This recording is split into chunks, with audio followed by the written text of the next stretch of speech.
10 Things You May Not Know About the Cardinals and Red Sox. This year's World Series features two teams steeped in history.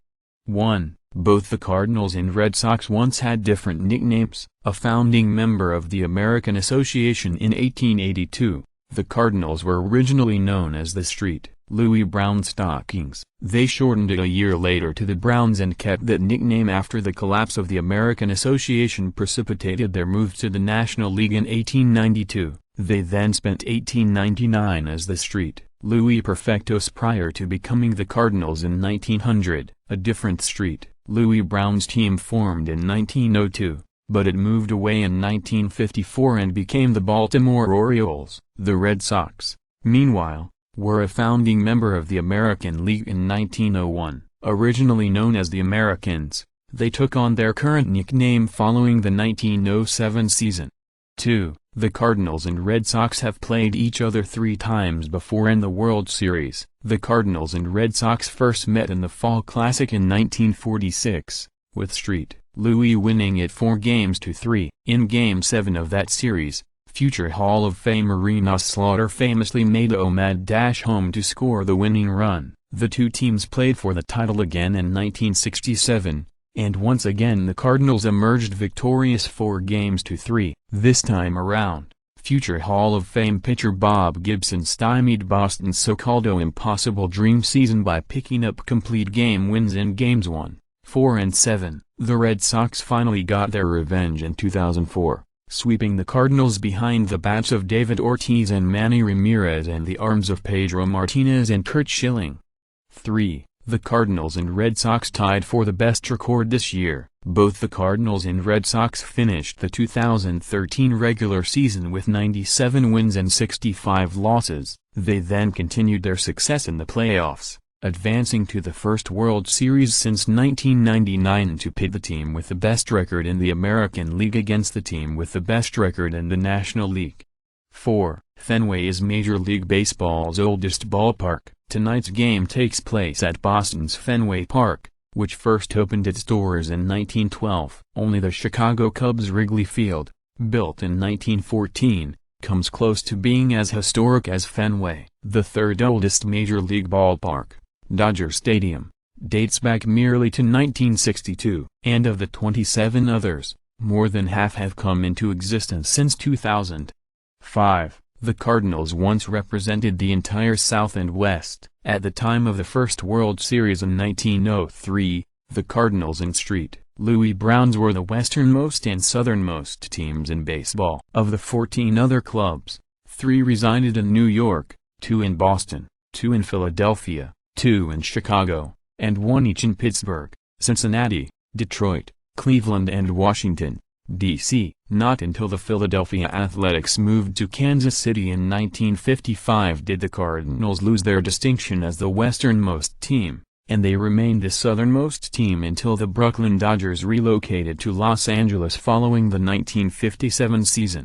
6. The Red Sox went 86 years without a championship. Boston won the first World Series against the Pittsburgh Pirates and then picked up 4 additional championships in 1912, 1915, 1916 and 1918. A lefty pitcher named Babe Ruth played a large role in 2 of those, at one point hurling 29 2/3 consecutive scoreless innings in World Series play. In 1920, however, Boston's cash-strapped owner Harry Frazee sold Ruth to the rival New York Yankees. He would go on to become arguably the greatest hitter in baseball history, socking 714 home runs and batting .342 over the course of his career. The Red Sox, on the other hand, floundered. They did not win a single title for 86 years, finally breaking the so-called curse of the Bambino in 2004. Among major professional sports teams in North America, only the Chicago Cubs,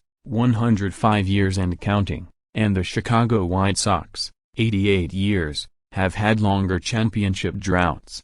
7. The Red Sox are the only major league club to overcome a 3-0 deficit in a best-of-7 series. Boston's 2004 season looked like it would end the way so many others had when the team fell behind the Yankees 3-0 in the American League Championship Series. The Yankees then took a 4-3 lead into the 9th inning of Game 4, but their star closer Mariano Rivera gave up the tying run on a walk, a stolen base and a single. A few innings later, Boston won on a walk-off homer, and it rode that momentum to 3 straight additional victories against the Yankees. Until then, 238 teams in the 4 major North American leagues had reportedly fallen behind 3-0 in a best-of-7 series, and only the 1942 Toronto Maple Leafs and the 1975 New York Islanders had come back to win. 8. The Cardinals have the second most championships of any team. The Yankees have won 27 World Series championships, all after acquiring Ruth, by far the most of any team in the majors. But the Cardinals have not done too shabbily themselves. They stand in second place with 11 titles, prevailing in 1926, 1931, 1934, 1942, 1944, 1946, 1964, 1967, 1982, 2006 and 2011.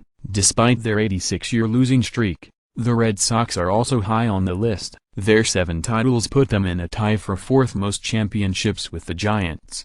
9. One winning Cardinals team was called the Gashhouse Gang. The Cardinals filled their roster in the 1930s with hard-nosed eccentrics such as Pepper Martin, Joe O'Ducky Medwick and the Dean brothers, Dizzy and Daffy, who became known as the Gashhouse Gang for their apparent resemblance to hooligans from New York's Gashhouse district. This squad reached its pinnacle in 1934, when Dizzy and Daffy Dean won 49 combined games in the regular season and 2 games apiece in the World Series against the Detroit Tigers. In Game 7, Medwick was forced to leave the field after Detroit fans, upset about a hard slide into third, began pelting him with bottles and garbage, but Street Louie won the contest anyway 11-0.